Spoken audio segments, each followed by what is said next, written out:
Hi, long time no video. My voice is a little, I was gonna say fucked, a little messed up right now. It has to do with, I think, weather. My hair is all kinds of funky because I don't know if you can see that it's just steadily raining. So humidity's high. It's making my hair kind of do something interesting. Flu season's coming up and I have big time asthma, and every time flu season starts to kick up, it affects my breathing. So my apologies on my voice, and if I seem like out of breath or anything. And yes, I'm already getting distracted. Don't you miss that? I'm looking at my kitties. They're so cute. Apologies also for no video last week. I try to do them fresh every week right before it's time to post them, so you're getting all updated everything. Today I'm actually recording this on Tuesday instead of my usual Friday or Saturday, mainly because I don't want anything to go wrong and me not get this done in time, because as I posted for the classes, my anxiety has been like this. I don't know if anybody else out there has anxiety issues. For those of you who don't have anxiety issues, it doesn't matter. You can't say, what are you worried about, or what are you anxious about, or just relax, or have you tried ... It doesn't work. I'm sorry. For those of you who have anxiety issues, you totally know what I'm talking about, where you have a whole lot of stuff you need to do. You start slamming through it all. You're feeling good because you're getting everything done, and then you're like, so I've had that for a few days running, and it just kept getting higher and higher, and now it's starting to ebb, so yay, I'm getting back on track. After I make this video and post it, I'm going to get caught up on all of the grading, so yay. My hope is by the end of this week, by the time you see this video, everything is caught up and we're good to go. Now, I had thought about just posting this PowerPoint, but this is one of my favorite ones, and when I play some of the stuff, it has sound. Obviously you have sound on if you're watching the video, otherwise you just see me going, which would be really weird. YouTube's probably going to tag it because I share different YouTube videos during this presentation, and there's one I really want to show, and it has music in the background. So we'll see what happens. Hopefully they still allow it to post. We'll find out. Anyway. I guess without further ado, natural disasters and how humans make them worse. So, when we talk about natural disasters, there's a whole bunch. We have hurricanes, tornadoes, tsunamis, earthquake, wildfire, volcanoes, mudslide, dust storm, drought, flood, pandemic, and famine. Famine goes under the food category, right?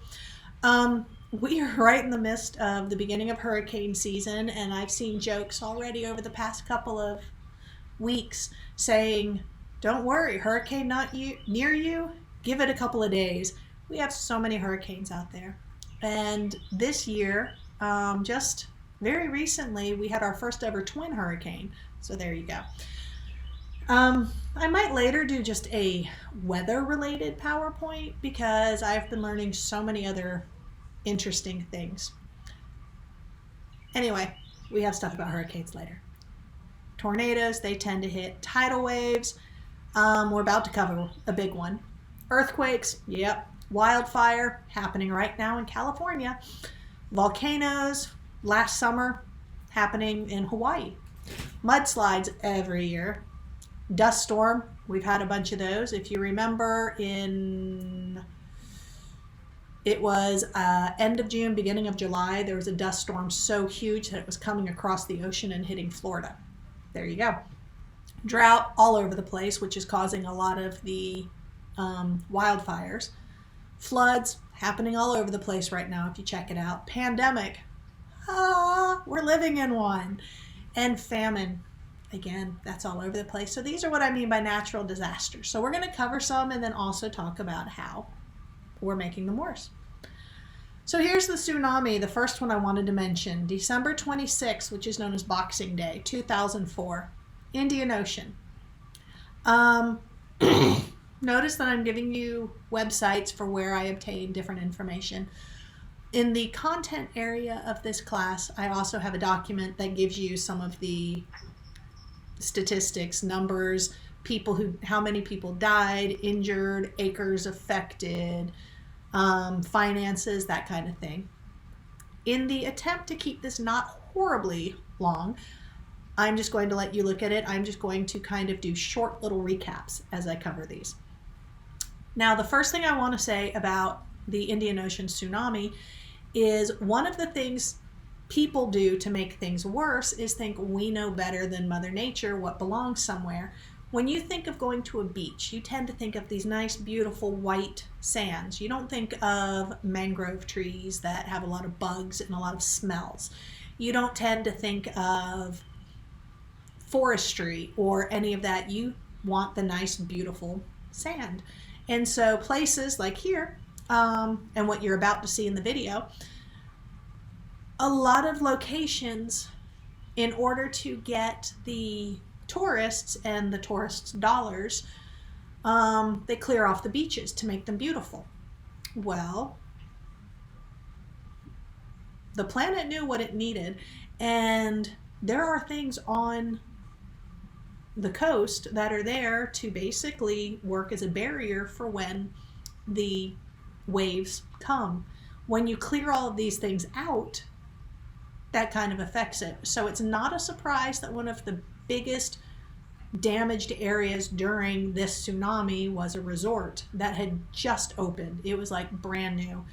And if you look up Indonesia, where the area where it was hit the hardest, you'll see areas where the natives, where all of the stuff is exactly the way it was meant to be, they survived. It's the resort areas that got hit the hardest because, again, we thought we know what we want. And so there you go.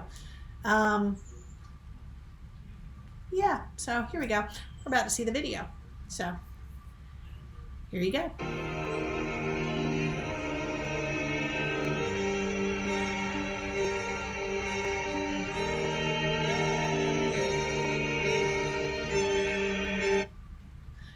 You know, it occurs to me I can mute this, then maybe I won't get tagged. Not as powerful without hearing the music, but as you watch this, you're going to see that the various, the video is all done from people's cell phones, basically. Some people might have had video cameras. This is the dirty water getting dragged along. Because what happens when there's a tsunami is first, and you're going to see footage of this too, the water pools out. And so it looks like all this water is disappearing, but it's because it's piling up over here. And then it comes back with such a force. It smashes in and then pulls back out to the ocean. So first you have to survive the initial smack, then the pulling out to the ocean, and then usually there's waves afterwards, the aftermath. These are powerful enough that if you look here, entire buildings and trees have been destroyed. You get pulled under there, it's very difficult to come back up. My in-person class, we end up watching The Impossible, which is based on a true story of one family during this. And it really, I don't know, it really shows you the thing, but this video, the real footage, shows it more than I think anything else.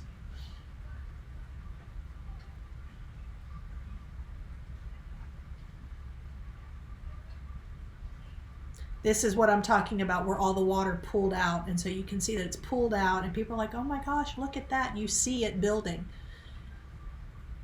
You see that, man, you get up high as you can.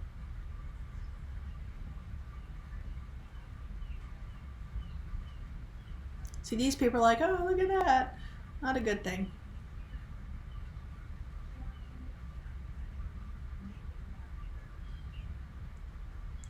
Look at the ships.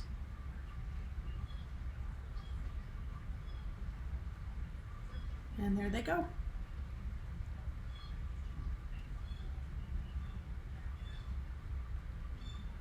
Ugh, I hate that one.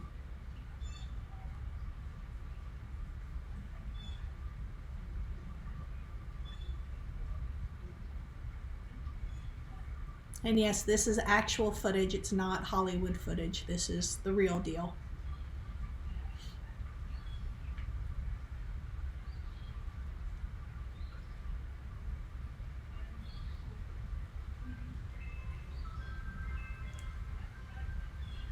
And then my peaceful wind chime in the midst of all this destruction. I love wind chimes. Ugh.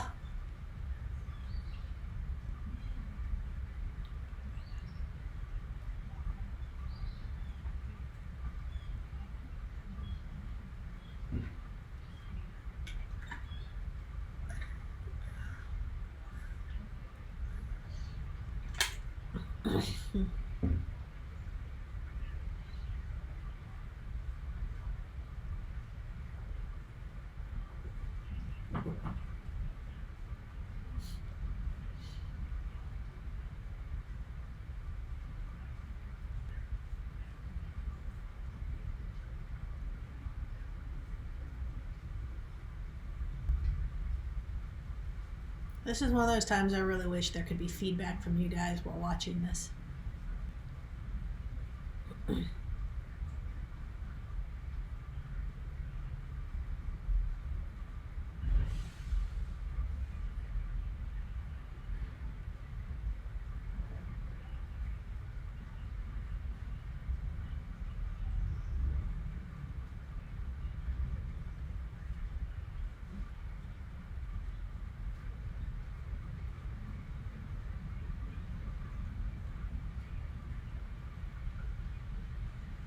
I swear every time I watch this, I think I need to rewatch The Impossible.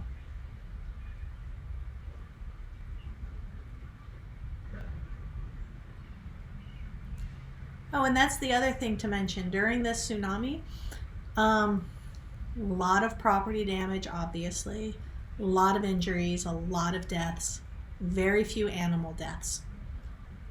I don't know if any of you were raised with knowing that you should keep an eye on the animals, but if all of a sudden the animals start to freak out, it's because they can sense something's about to happen. That's why in a few of these you saw like birds just flying off, but that was it. You see nothing. You see a lot of people, you see a lot of destruction, but you don't see like random, dogs or anything. The animals just kind of took off.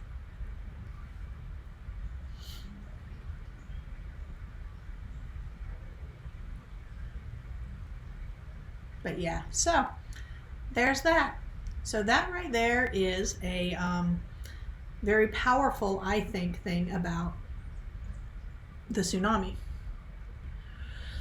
Then, of course, we have Hurricane Katrina. Most people have heard of Hurricane Katrina. Huge destruction, very traumatic.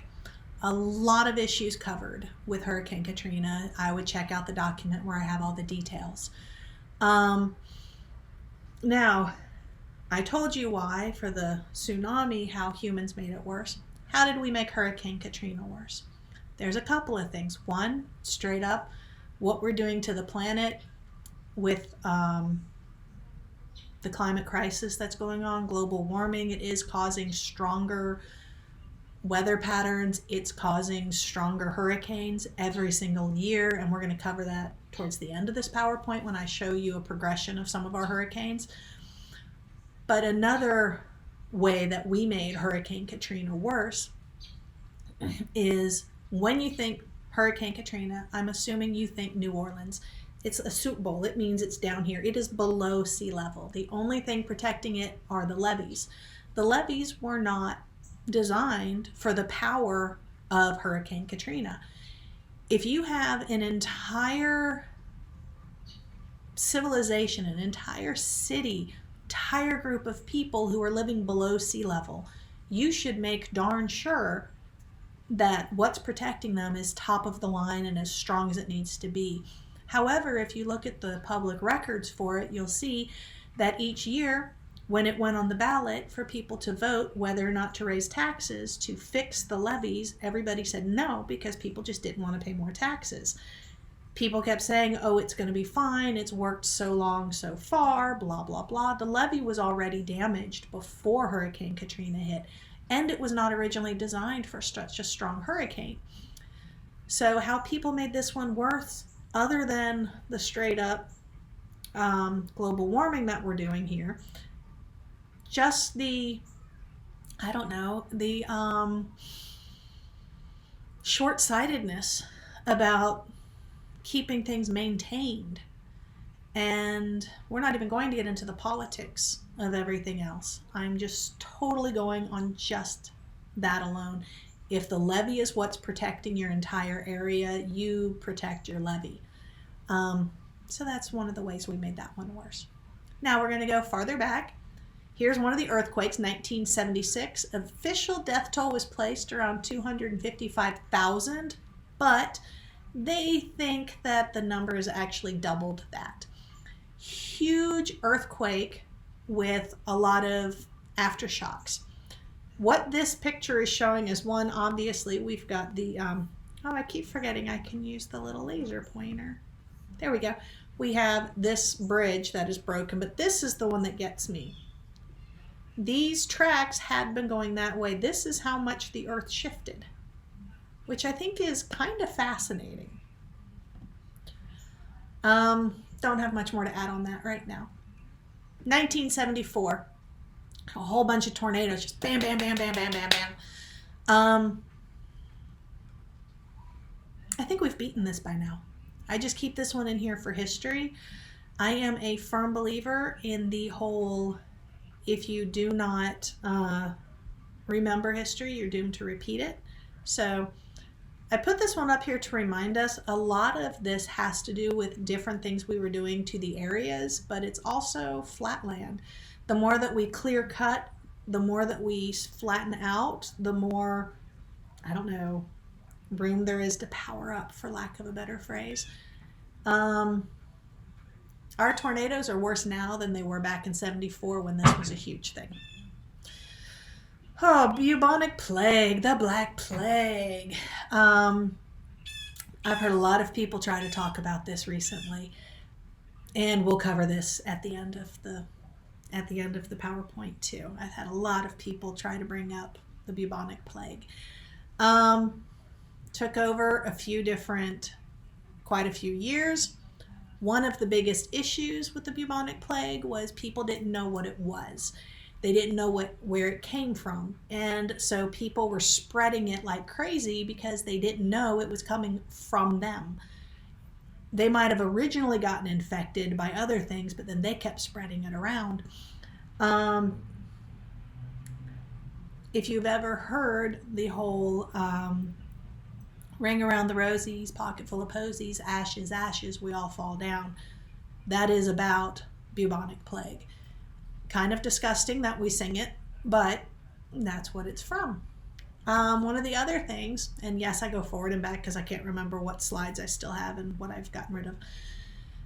Bubonic plague still happens to this day. It's just we don't end up having it be a pandemic anymore because now we can identify it. Why it was so bad before is we had no medical care to think of. We didn't even understand what germs were. This is of the time period where they would say, oh, you're sick, and then they would cut you to bleed you to make you healthier. Things of that sort. Now we know what it is, and so somebody gets infected, they get treated, they're fine. They kick it, just like that. I would go ahead and Google bubonic plague, and you can say USA or Colorado. Every summer, Colorado has cases of it. Every single summer, they have cases. So there you go. It's raining harder now.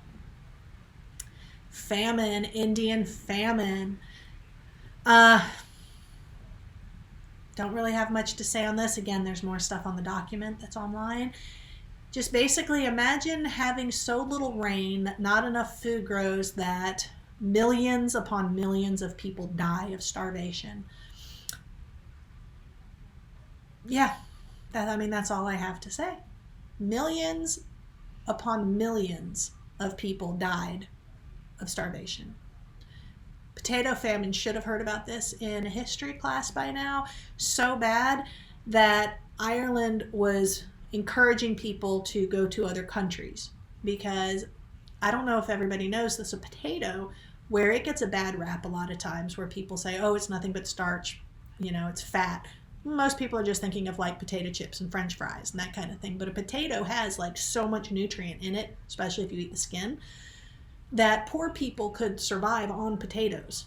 So when the potatoes got diseased and died, I started to say a blight, and then I didn't remember if I even had that word in here. But anyway, when all the potatoes started to die off, it was the poor people who couldn't afford to eat, because that was their bread and butter, so to speak. That was how they made their money, and that's how they fed their families. And so again, more and more people dying of starvation. Oh, if ever there was something I wish people would research more right now, is the flu pandemic, 1918 and 1919. The flu pandemic in 1 year hit the entire world, resulted in somewhere between 35 million and 75 million deaths. The reason it's so large on the variant is because you have the officially confirmed and you have the pretty sure suspected. It's similar to what we're going through right now, where people are posting things, complaining, saying that X number of deaths from COVID, there's only this number that says specifically COVID, but there were all these other underlying risks. So this person had asthma and high blood pressure and a weak heart. So all those things. But what you have to realize is that person was living with those three issues. COVID caused the damage that made all of that go up in flames, basically. If that person with those pre-existing conditions hadn't contracted COVID-19, they wouldn't be dead. Same thing with the flu. Some people, they had a weakened system already, and contracting the flu is what actually killed them. The one I tell most people to look up is about, I want to say it's San Francisco. My brain's a little foggy right now, so it's either San Francisco or San Diego, but it's in California. During the flu pandemic, the government said you needed to wear masks. City mandated wearing masks. You had all the people who jumped up, screamed and yelled, we don't need to wear masks. It's the government trying to control us. Our right is to not wear masks. Does this sound familiar? Guess what city got hit hardest? The one that was fighting about not wearing masks, and the ones that had the protests saying, look, we don't need masks. The areas that were hit the easiest, because it was still a bad pandemic everywhere, the areas where more people survived were the areas where people actually went, okay, I'll do my part. Flu pandemic, just like with our current pandemic, the mask is not to protect yourself, it's to protect other people from you. Unless you have a medical grade mask. The medical grade mask protects you, but people who are wearing the cloth masks, you're doing it in case you happen to be one of the people who shows no sign of the disease and you're just spreading it everywhere you go. Same kind of thing. Anybody who doesn't believe what's going on right now, please, please, please just research the flu pandemic and look at how similar it is. This happens. It's what happens. How did we make it worse? Well, I just talked about part of it, people refusing to acknowledge its reality or taking any personal responsibility in trying to help. People who just basically did the equivalent of this and this and this. They refuse to, they don't want to see it because they just want to live life the way they want to live life. That makes it worse for everybody else. I'll get into more on the other stuff when we get to the COVID part. So, here is where we're going to just kind of go through a little bit faster because I'm going to tell you about some of these links. Sinkholes. Sinkholes are insane. These are all hyperlinks. So if you actually go, well, look at this. I have a laser pointer, so I have to stop my laser pointer first. These are hyperlinks. So if you actually do this like a slideshow presentation, you can click on these and you can see actual news articles about the sinkholes. One of these should be a case that brings it to mind the most just how crazy it can be. These two guys in their house, brothers, pretty sure they were brothers. Anyway, the one guy goes, hey, I'm going to bed. He goes into his bedroom. The other dude's sitting on the couch watching TV. Hears a noise. Never saw his brother again because a sinkhole opened up underneath the bedroom, and the guy sleeping in his bed fell down into a sinkhole. Never saw him again, ever. Sinkholes are kind of scary. Fascinating beyond belief. Seriously, Google sinkholes and start looking at some of those pictures. They're phenomenal, but they're terrifying. Then, of course, we have our drought in California. Notice, obviously, this I haven't updated because we've had so much happen since the 2014. But this I kind of try to show you how it was and then how it kept getting worse and worse and worse. I have a whole lot I could add to this, but I'm trying to keep it short. If you noticed a moment ago, I was checking my watch because as I am recording this, it's 11:42 and I am tutoring at 1 o'clock and I still need to prep a whole bunch of math for that kid. So, sorry, trying to get everything in. Okay, now, here where it says Miami, this is talking about the rising sea levels. Anyone who wants to just take a look at how Miami is faring, just dang. There are areas of Miami every high tide that are now completely underwater that weren't supposed to be underwater. There's sewage flooding on a regular basis because it was not designed for this level of seawater. Turkey Point is the nuclear power plant in Miami. When it was built and where it was built, they thought it would be fine, but now the rising sea level is putting too much water into it. And if you have ever researched nuclear power plants, you will know even if you decide to decommission them, there's nowhere to put all the nuclear waste. You have to just keep them cold or keep them cooled so they don't explode, don't melt down. So this is a definite possible source of continuous radiation going into our water right by Miami, which is going underwater. So again, not so great. And yes, I'm getting totally distracted by the amount of rain coming down. It's really pretty. Earthquakes. Have a whole bunch of earthquakes here because they've been, again, we've got them in crazy locations. The bottom one where it says 8 states with increased earthquakes due to fracking. Fracking, I think I've mentioned in a previous PowerPoint, is fracturing the earth to get more natural gas. So they're basically cracking it, pumping a bunch of water there to make it pop open so they can reach more of the gas. This is causing a rise in earthquakes and contaminating groundwater with gas. Not good. I live in Norcross, Georgia. It's Gwinnett County. And a year or so ago, I got woken up by an earthquake strong enough that my entire house shook. It woke me up at 2, 3 in the morning. And everybody around me thought it was hilarious that while they all panicked and contacted everybody else, I immediately went to looking up if there was fracking in the area. And there is fracking actually in North Georgia. So, found that interesting. Now, 2017, because when I first made this PowerPoint, I made it in 2012, then I added to it each year since then, and so it just keeps getting a little longer. So, 2017, we had Harvey, Irma, and Ophelia, and then there were more after that.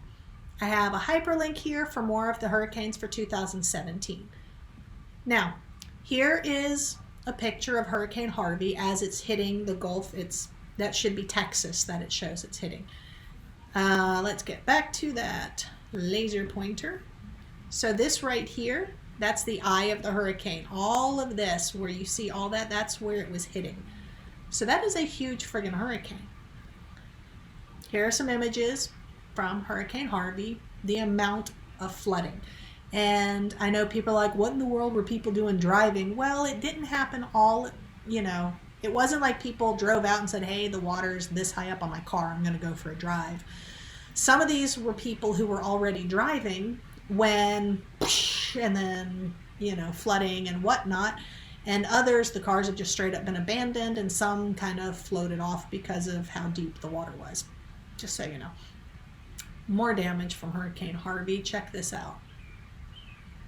that is phenomenal. I have a friend who lives in Houston, and so I keep track of a lot of this stuff in Houston. To me, these are two of the most powerful images because you have the guys. Everybody knows how high up one of these signs is. So that should give you a clue as to how deep this water is, and look at them trying to control it. But it's the senior home that kills me. The senior home made news because somebody went to check on them amidst all of the flooding from Hurricane Harvey and discovered that the employees all left. So they just left all of these people in a nursing home to fend for themselves as it was flooded, because look at this. This is all water. So all of these people are just in water. They have their bottled water at least, and look at the cat trying to stay dry. But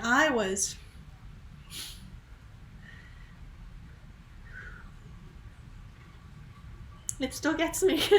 Sorry. I was livid that people would just leave old people. I miss this. Humanity disappoints me often.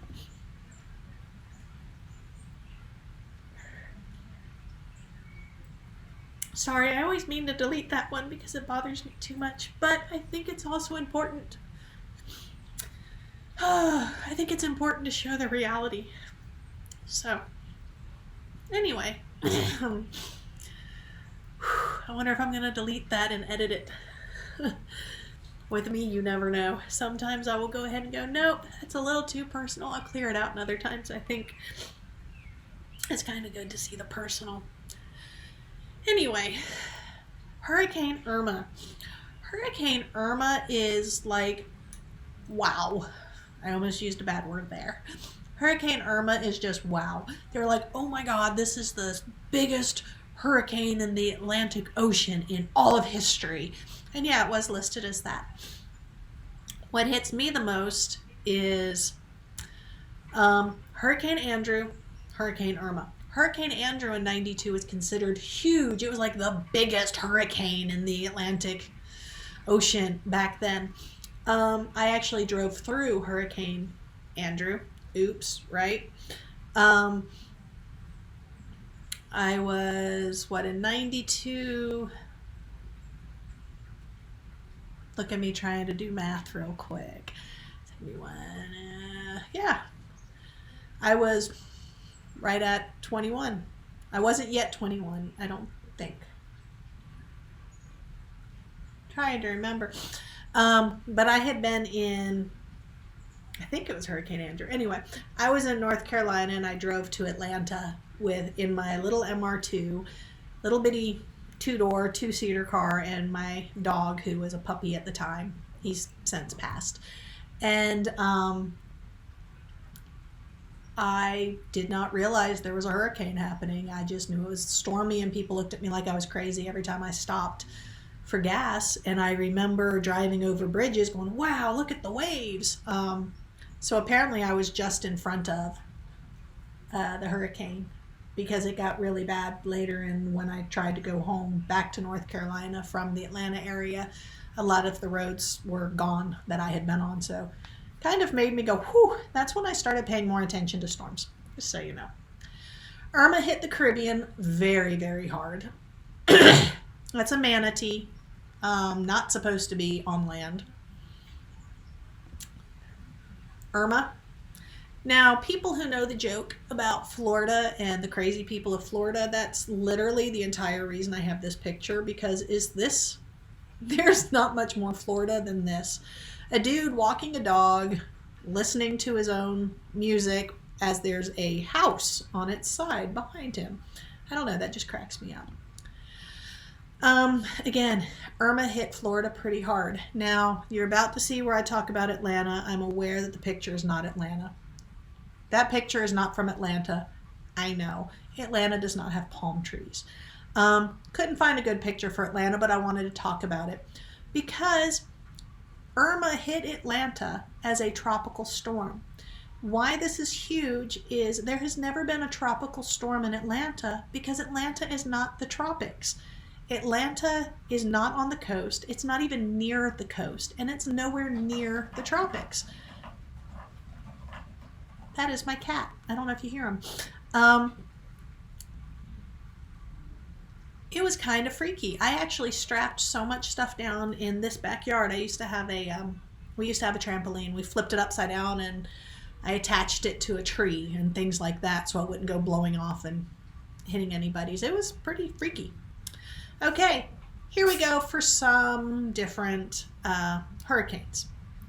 Now, here is Hurricane Katrina. Remember, we talked all about Hurricane Katrina. Hurricane Irma was bigger than Katrina. So I want you to notice that. These are just various ones. Now, 2018, Hurricane Michael. This one is Michael. 2019, we had a buttload of fires. I don't know if anyone paid attention to the number of wildfires last year. We had the Australian wildfire of 2019. To give you a perspective, Colorado 2018 had 475,000 acres destroyed by wildfire. California in 2018 had 1,800,000 acres destroyed. Australia, for the 2019 fire, lost over 15,600,000 acres burnt. There's huge number of species that they think are probably extinct now due to the wildfire. By the way, if you look at this hyperlink down here, and I'm going to get my laser pointer off again. If you look at this hyperlink, it talks about what they believe is the cause of that fire. And I am mentioning the cause for a very specific reason. All right, Amazon wildfires. The Amazon itself was on fire. Throughout environmental science and different things, I'm hoping when you learned about biodiversity, you can appreciate how important the Amazon rainforest is. That's one of the huge things is deforestation. And the Amazon rainforest is the #1 place on this planet that takes in the most carbon dioxide and gives off the most oxygen. It has the highest concentration of biodiversity, and we're losing the rainforest at an alarming rate. A lot of it is from people cutting it down to have more pasture land for cattle to eat. Then you have these wildfires that get started up. Some of them are controlled burns. Well, controlled burns, they're not really controlled. It's like, oops, and then they purposely don't put them out so they can accidentally have more cleared land and turn it into pasture land. This has been going on for a while. It's a huge political thing going on right now. This little graph down here that I just realized my head is probably covering. So look at the PowerPoint itself that's posted. There's a graph that shows you from 2013 to 2019 how many acres of Amazon rainforest is destroyed by wildfire each year. And 2019 is by far the highest. Siberia is on fire. How about that? Would you like your child to look like this? Hey, we're going out to play. Don't forget your gas mask so you can breathe. Then we have the California fires of 2019. Not much I can say that image right there for the freeway entrance sign doesn't say. January 1st to May 31st of 2019, there were 1,013 California wildfires. January 1st to May 31st of 2020, there were 1,745 wildfires, just to May 31st, 2020. And we're having more. We have California wildfires right now. They're happening right now. And this one is a hyperlink. So if you click on this picture, it will take you to a news article that is, I think this one's today. I think this one posted just a couple of hours ago. A couple of weeks ago, We had the other huge California wildfire that also had Oregon. All the skies were orange. The pictures, if you look them up, are absolutely beautiful until you realize what it means, and then it's terrifying.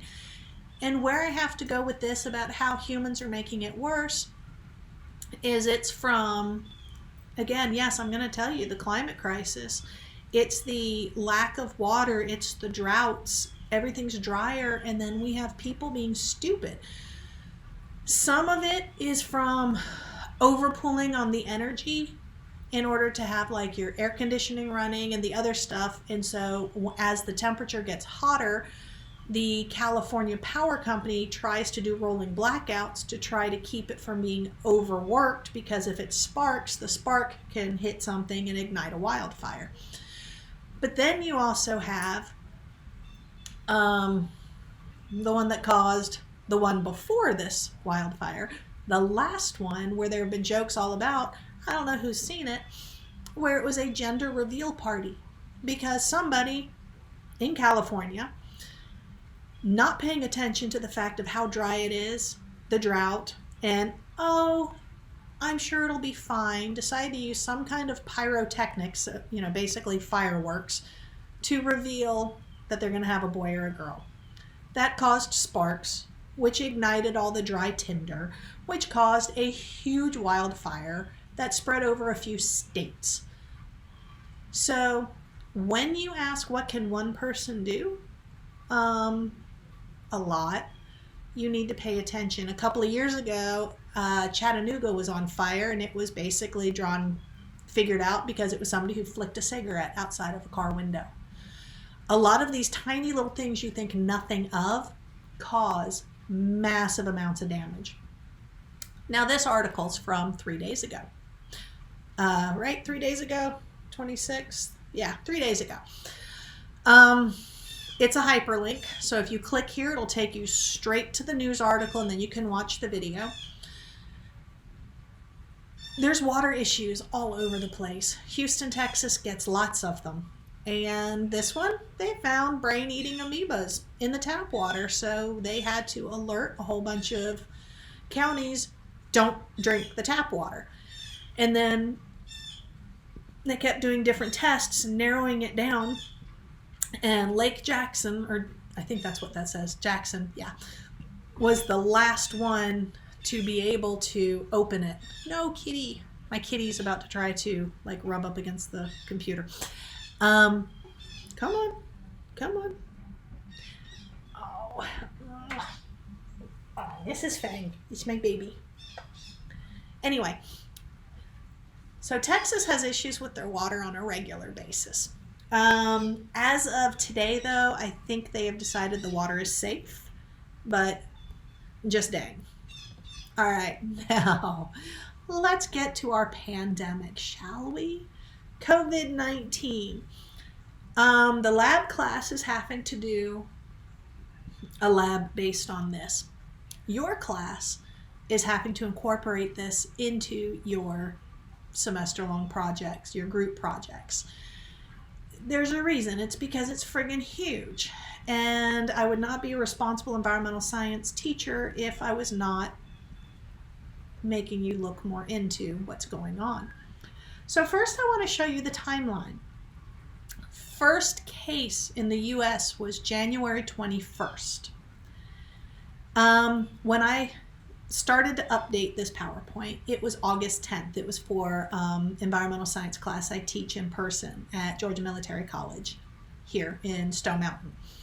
So at that time, August 10th, the U.S. had 5,251,997 cases. So that is from January to February to March to April to May to June to July to August. Not quite 7 months, because look at the 21st to the 10th. It went from one case to over 5 million. Okay? This is huge. Now, I looked it up and I found the number of cases from the first case being spotted in Washington State on January 21st to the 19th case being found in Washington on February 29th. I did this because I want you to see how it seems like it's a little here, a little there. Then when I started this, like I said, August 10th, I wanted to compare California, Florida, Texas, New York, and Georgia to this area, basically, because California was on here, that kind of thing. However, are you ready for this? I decided with my other class, we started at the very beginning of August. I think August 5th was our first day, and we just had finals yesterday. I want to do the same thing for our class. So I did this morning. The first day of our class, here are the number of positive cases and the deaths versus last night when I collected the numbers.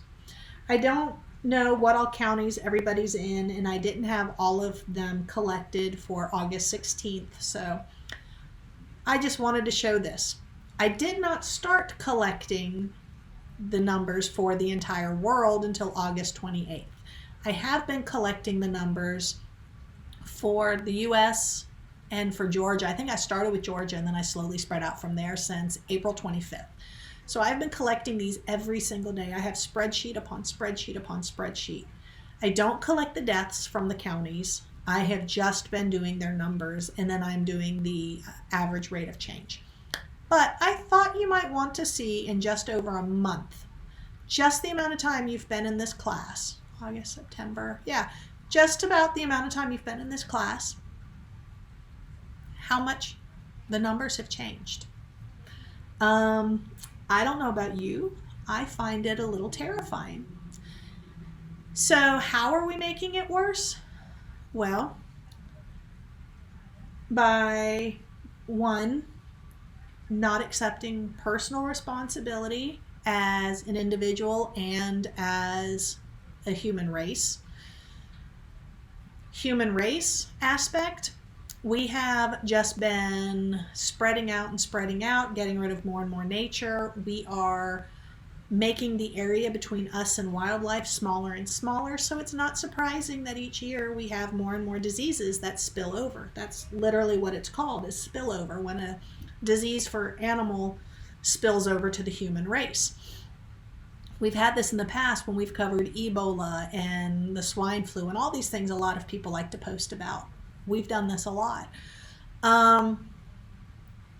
Personal responsibility. We have wasted so much stuff, damaged so much stuff. We have polluted the air to such a degree that it makes all of us more sensitive to anything airborne. And then you mix those two together, and then we have it where people don't want to just stop. I saw something earlier today that made me crack up. It says we need to quit using the phrase avoid it like the plague, because we've already proven that we don't avoid things due to a plague because people just want to ignore it. Thought I had one more shot on here, but I don't. If we know staying home will bring the number down, we should do that. If you're going to try to use phrases like herd immunity, you need to actually research what it means and don't just go by what Facebook people say or what a YouTube doctor says. Actually learn what it means. Herd immunity means that there's enough people who are immune to it that they will protect those who are not.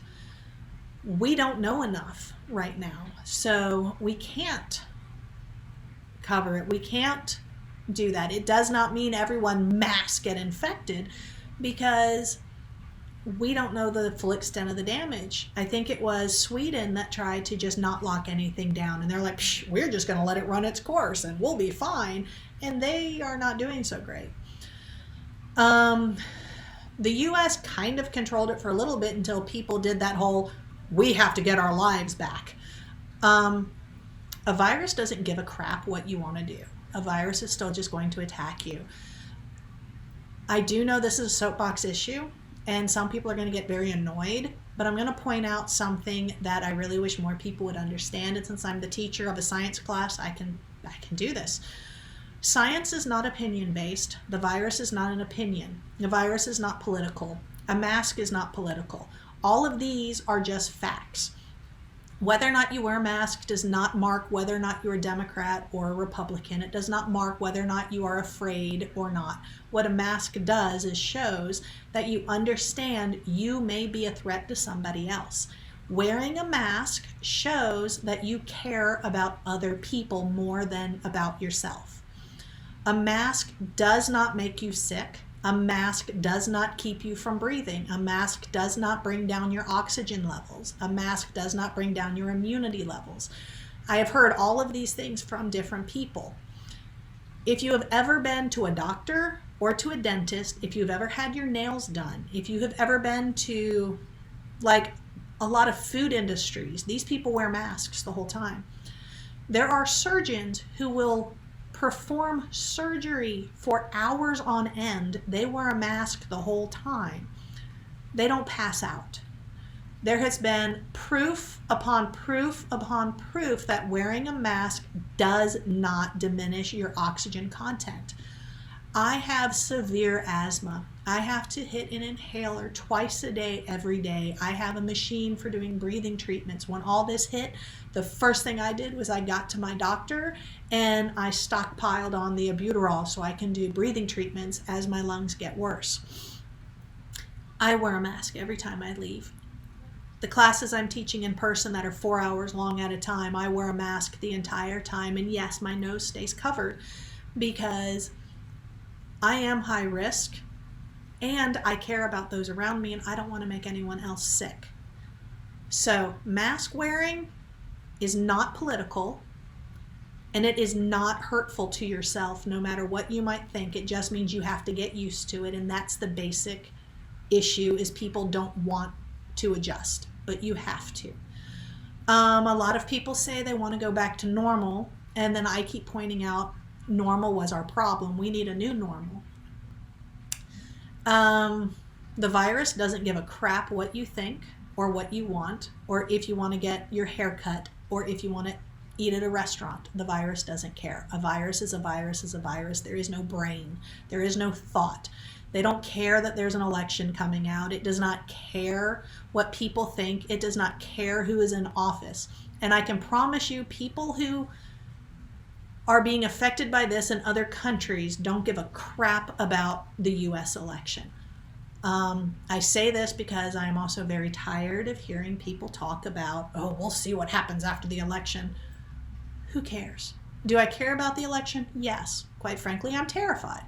But it has nothing to do with the virus other than whether or not how we deal with the virus gets changed. That's it. The virus is a virus. Historically, we've seen it happen before. Research the flu pandemic of 1918. For those of you who are of the mind, oh, it's nothing worse than the flu. That's a straight up lie. Research the stuff. Ask questions. Talk to people. There are people in these classes that have tested positive for COVID-19. Some of them, it was not that bad. Some of them, it was pretty bad. There are people in these classes that have known people who have died from COVID-19. I can tell you how hard I was hit at the end of May and ending up on my hands and knees, gasping for breath, rocking, and hoping I could survive. And I promise you, when I had the flu before, it was nothing like that. When people say things like, yeah, but, it's because you don't want to acknowledge the reality. So instead of trying to just wrap the blanket of ignorance around yourself, research, look, spread your thought process, look at more. For the rest of it, I would also challenge you, and people in the lab class are going to have a lab coming up to this, the ones who say, oh, more people die of the flu every year, look it up. Arm yourself with actual knowledge. Go to multiple websites, look at the number of people who have died of the flu for the past few years, and then compare that to what's going on now. You can't. There are not more people dying of the flu. This is a real virus. These are real deaths. These are real injuries. More and more and more research is coming out continuously on the continuous bad parts, for lack of a better phrase. You have little kids who are going to have issues for the rest of their lives from contracting it when they were young. You have people who were perfectly healthy who are now going to have heart damage for the rest of their life.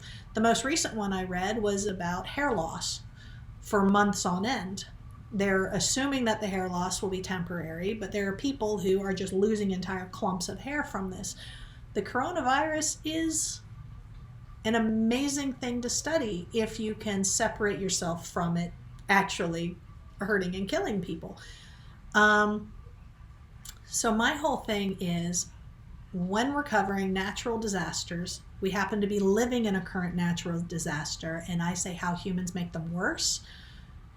Try to focus on what's your control, which is what you say, what you know, that kind of thing. If you are so quick to dismiss something, take a moment and actually research more. Try to expand your knowledge instead of trying to find only things that support what you want to say or what you want to believe. Because what too many people seem to do is, this is what I think, and then they go searching for all of the stuff just to back their own thought instead of actually trying to expand their own knowledge. You're in college. You should be wanting to know how to learn and how to expand your knowledge, how to better understand things, not just how to arm yourself in an argument. So I normally tell people, try to prove yourself wrong. That's the basis of science. The entire thing for science is to fail to disprove. If you really believe something, you are supposed to try your hardest to prove yourself wrong. You come at yourself from every possible angle to prove that you are wrong. And if you can't prove yourself wrong, that must mean you're right. But if you only look one direction every single time, you're never going to see anything at all. And that's just a life of ignorance, and I think we're all better than that. And I understand that a lot of people take this class solely because they have to. My goal for the end of this class, and why I do all these huge tangents on things that are completely and utterly optional, you don't even have to look at these things, is I'm always hoping that I can get just a couple of people to expand their horizons, to stop living in a little perpetual bubble where they refuse to see what's happening and actually reach their mind out, open a little bit, because that's the only way we're going to make any difference in this world. Whether it has to do with the climate, whether it has to do with health, whether it has to do with Black Lives Matter. Any of these types of things, if you only look at something from one angle, you're never going to understand. You need to look at it from the other side as well and try. So try to look at the other end. You might not like it. It might upset you. It might scare the crap out of you, because the more you notice what's wrong with this planet and, quite frankly, this country, and I do love this country. My dad and my grandparents came to this country when he was a little boy. I was raised nonstop hearing what a wonderful country this is, but we're not perfect. We have a lot of flaws. If you don't acknowledge these, if you don't look at them and force yourself to see them, you can't make it better. And I am of the mind, I want a better country and I want a better planet. I want a great future. I want my kids to have kids and their kids to have kids. And I want it to be a beautiful world. I want us all holding hands singing Kumbaya. You know, I want it all. And that's why I do this, and that's why I go off on my soapbox topics, and I hope I didn't lose you too much, and my voice is really friggin' gone. I don't know, I guess I'm just way friggin' opinionated, but I don't think it's a bad thing. Anyway, I have been thinking of doing my own little YouTube channel thing of me just talking, not about a lesson, just what's in my head. And I still can't decide because it just seems, I don't know, it seems stupid. It seems egotistical. I don't think I would even share it, so I don't know if that counts as egotistical. But I also am not good at staying on track. But for some reason, I feel like maybe it would help people know that they're not the only ones who have some of these thoughts and frustrations. But yeah, whatever. This is why I normally wait till it's closer to the time, because then it forces me to stay a little more on topic. Oh, this is what happens when I haven't talked for like a week. But yeah, that's it. Hopefully the next one I'll be a lot more upbeat. So I guess that's it. So find what's in your control. Educate yourself. Expand your knowledge.